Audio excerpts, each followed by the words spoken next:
Assalamu alaikum everyone. I am your instructor from EduSmart Studio. I hope you are doing well. Let's begin the session. Today's session focuses on curriculum and its types. I hope you find the lecture useful and informative. If you have any questions during the lecture, feel free to post them in the comment section, please. I will address them at the end of the session. Today's session covers origin of curriculum, concept of curriculum, meaning of curriculum, and types of curriculum. Learning objectives. It means at the end of the lecture, you will be able to explain origin of curriculum, describe the concept of curriculum as race course, compare types of curriculum with examples, define curriculum from different perspectives, and you will be able to formulate your own definition of curriculum. We will begin our lecture from origin of curriculum. The word curriculum is derived from Latin word currere, which means to run a race. Originally, it was used in the context of a race. In ancient Rome, the word curriculum referred to a race course or a pathway on which athletes or sportsperson ran. But later, this idea was used in education. Let's understand the curriculum as a race concept. If you see it from an educational perspective, then learning journey is like a race that starts from a school.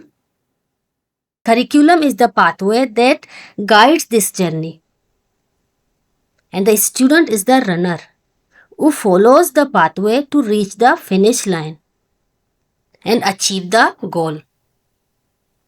But along the way, the students learn knowledge, skills, values, attitudes, and grows holistically through each stage of the journey.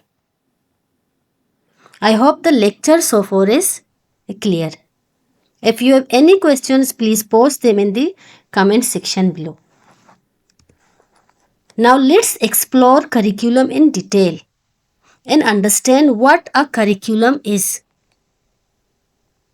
But first of all, you need to understand one thing, that curriculum is not just limited to syllabus and textbooks.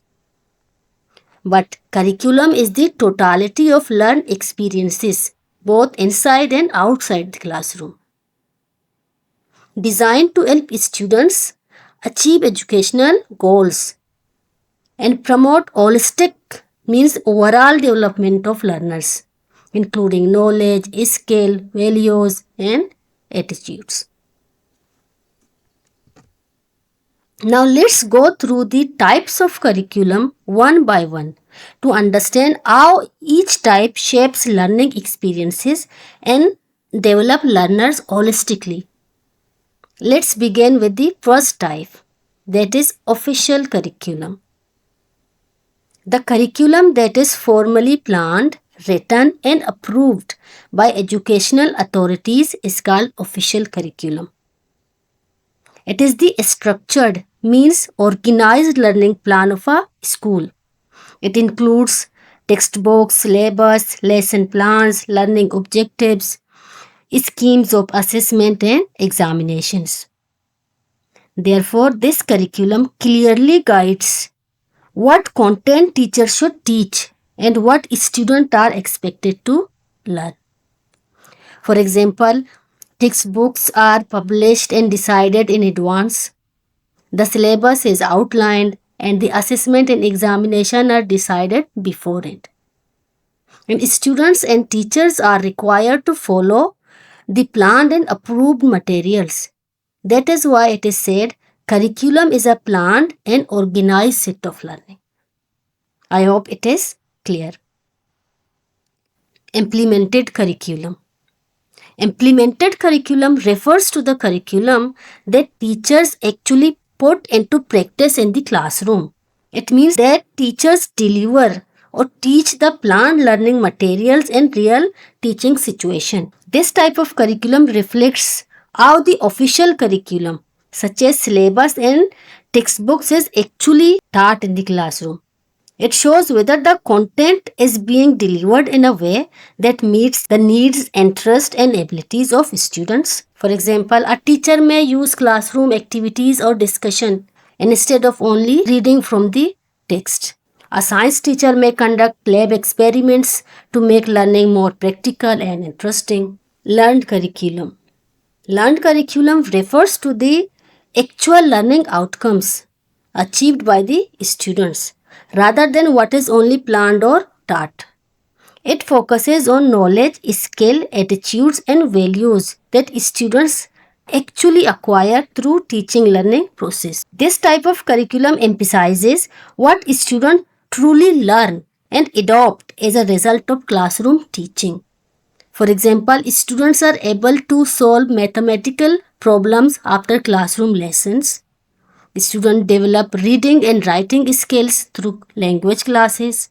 And students demonstrate cooperation, discipline, and teamwork during school activities.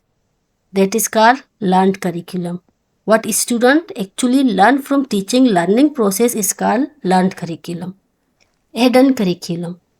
Hidden curriculum refers to the unplanned and unintended lessons, including values, attitudes, and norms that students learn indirectly through the school environment without formal teaching.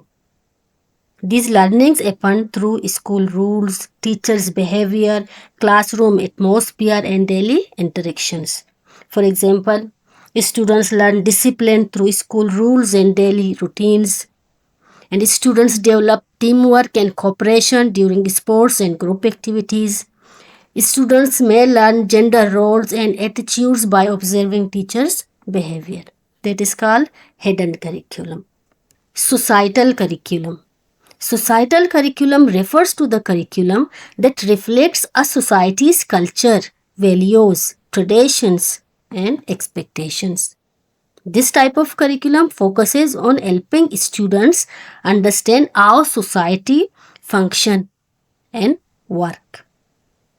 It teaches students social rules, cultural traditions, and moral values so that they can become responsible and productive citizens and understand their role and responsibility in the society.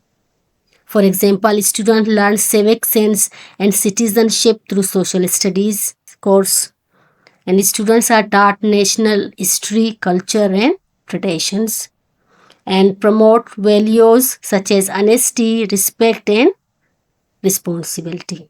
That is called societal curriculum. Null curriculum refers to the part of curriculum in which some topics are intentionally and purposefully excluded and not taught. These topics may be considered unsuitable, unnecessary, controversial, too difficult, or irrelevant at a particular level or time. For example, controversial political topics or debates may not be taught in schools. Modern topics such as artificial intelligence or coding may be omitted due to lack of resources and trained teachers. Certain sensitive social topics, example sexuality education, may be excluded in conservative settings. Co-curricular curriculum. Co-curricular curriculum refers to the activities and experiences that support students' learning outside the formal teaching. This type of curriculum focuses on developing students' skills, including social, physical, emotional, and leadership skills, through activities but beyond regular lessons. For example, through sports, games, and outdoor activities, students may develop physical skills. By participating in debates, quizzes, and group projects, students may improve social skills. And through morning assemblies, school trips, and cultural functions, students strengthen emotional skills. And by joining school clubs and small school projects, students develop leadership skills. These are the types of curriculum. I hope it is clear. Now let's summarize the lecture. Simply, curriculum includes all learning experiences of learners inside and outside the classroom. The official syllabus for the lecturership exam is called official curriculum. What I am teaching from that syllabus is called taught curriculum. What you actually learn and understand from this session is called learned curriculum. And some topics are excluded from the syllabus such as needs, scope, and principles of curriculum, that is null curriculum. The indirect learning of values such as discipline, equality, and punctuality is known as add-on curriculum. And learning from society, culture, media, and family is called societal curriculum. While learning from sports, assemblies, educational trips, and clubs is called co-curricular curriculum. All these learning experiences collectively known as curriculum, which develops learners holistically. I hope now you have fully understood what is curriculum and how each types shape learning experiences. These are some definitions of curriculum given by different scholars, such as first one is given by Robert Beck and Waller Cook, and second one is given by Albert A and Albert E, and third one is given by Bobbitt, and the last one is given by Dole. Now it's your turn. I want you to think for a moment and tell what is curriculum according to you. Please write your own definition of curriculum and share it in the comment box, please. I would love to read your responses. If today's lecture helped you understand the concept better, please don't forget to like the video and subscribe the channel for more informative lectures. Thank you.